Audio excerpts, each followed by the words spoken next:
Bonsoir à vous, chers amis. Bonsoir à la famille. On n'a pas pu faire le direct, malheureusement, à cause de la connexion qui n'est pas bonne. Donc, vous me suivrez en vidéo. À la poursuite du vent.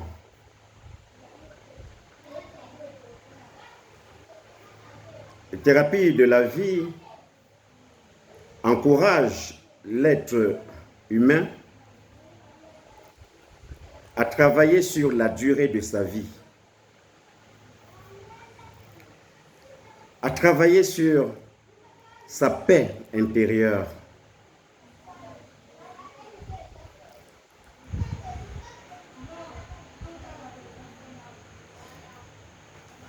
On aura tout eu.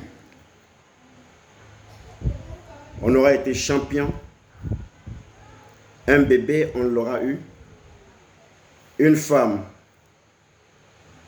un foyer, des maisons, des voitures, des jets privés, voyager partout dans le monde, toucher la lune. Tout ce qu'on s'est imaginé, d'accord, on aura tout eu. Mais à quoi ça nous sert si on est mentalement malade? À quoi ça nous sert si on a chopé un AVC, par exemple? À quoi ça nous sert si on a des problèmes de dos? On a une colonne vertébrale foutue? On a des insomnies rebelles? Ou alors des constipations rebelles? Ou alors une maladie pulmonaire? Je ne sais pas. À quoi ça nous aurait servi? Après ça, quoi d'autre? Et pourtant, si on travaille sur la durée de sa vie, on va sélectionner, on va savoir choisir nos amis. On va savoir, comme j'aime souvent le dire, se polariser avec la vie, la vraie vie. Celle qui est la nôtre. Notre nature réelle. On va savoir se polariser avec tout ça. On mettra en avant notre santé. On saura quoi manger. On écoutera encore davantage notre corps. On ne jeûnera pas de la nourriture parce qu'on a besoin de ce qu'un vœu se réalise. Non, on le fait parce qu'on veut rester en bonne santé. On veut toucher les 80 ans de la vie. L'être humain devait être un explorateur. C'est vrai, il arrive que les douleurs soient si profondes et qu'on nous accorde un peu de temps. Mais ce temps-là, on peut aussi le raccourcir. Parce que parfois, on veut changer les choses et précipitamment. Il y a des choses qu'on ne change pas précipitamment. Il y a les douleurs qu'on n'efface pas facilement. Il y a des larmes qu'on n'essuie pas facilement. Il y a des trahisons qu'on n'oublie pas, c'est vrai, facilement. Mais c'est quoi notre priorité? C'est de vivre quand même.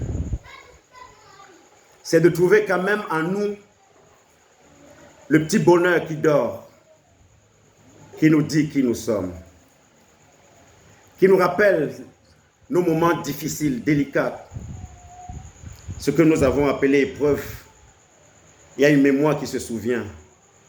Mais ce souvenir ne doit pas être nocif pour l'être humain. Ce souvenir, aussi dur, devait lui enseigner encore une autre manière de savoir s'y prendre, de savoir se polariser. Parce que ce n'est que de cette manière-là qu'on peut trouver la paix intérieure, la paix en nous. La paix intérieure ne signifie pas grand-chose.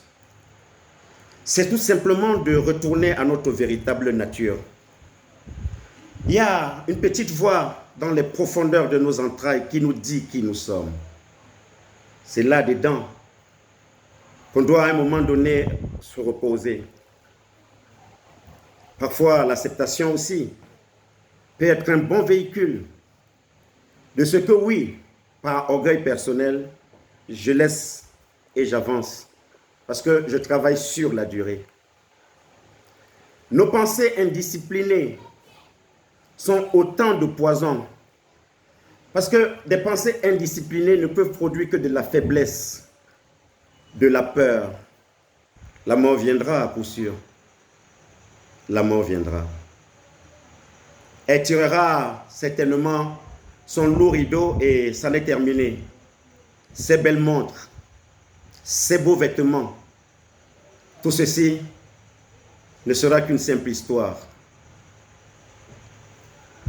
Comment avons-nous exploité nos ressources? Ces choses-là que nous avons construites sont le fruit de nos pensées.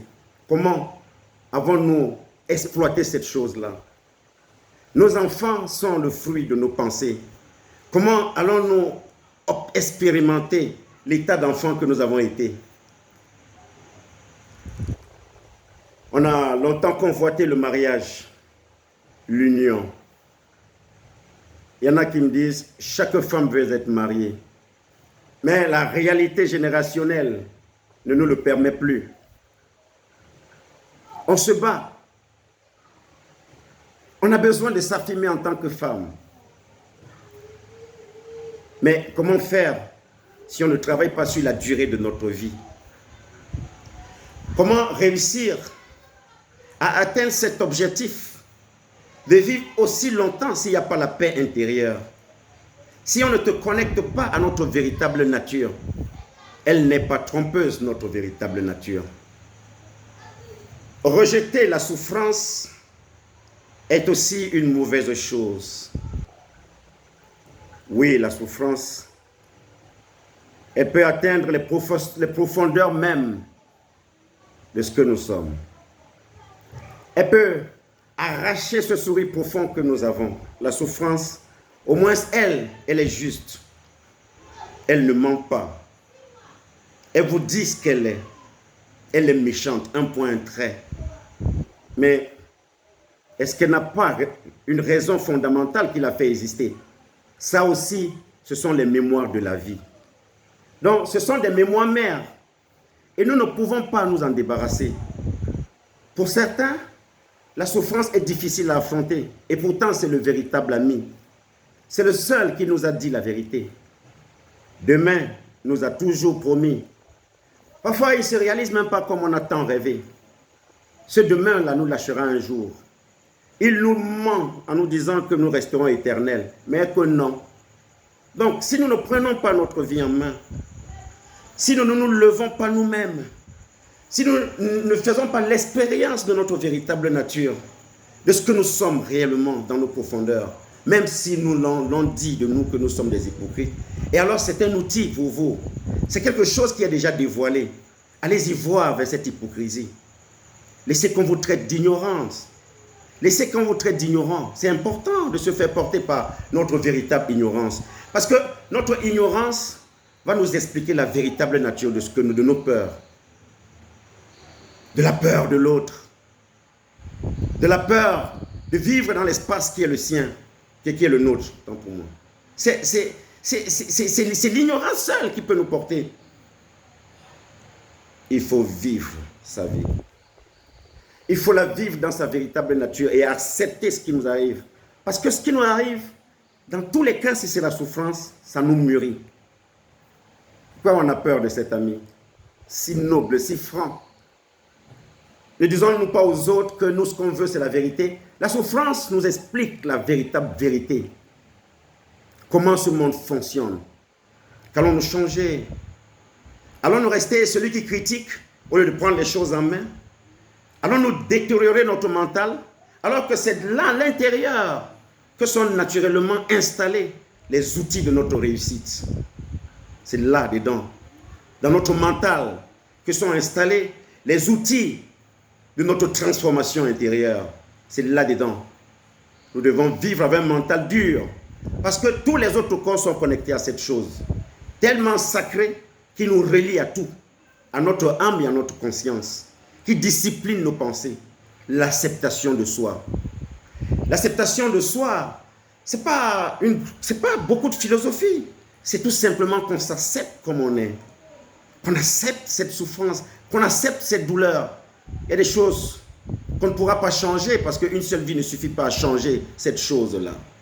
C'est aussi ça les délices de la vie. La douleur viendra. Elle sera profonde selon les cas. Mais notre capacité à transcender cette chose-là, à rester qui nous sommes, le véritable nous-mêmes, nous allons créer une culture d'une femme rock, une culture d'un homme magnifique. Alors, laissons jaillir notre beauté intérieure, restons qui nous sommes, quoi qu'il en soit.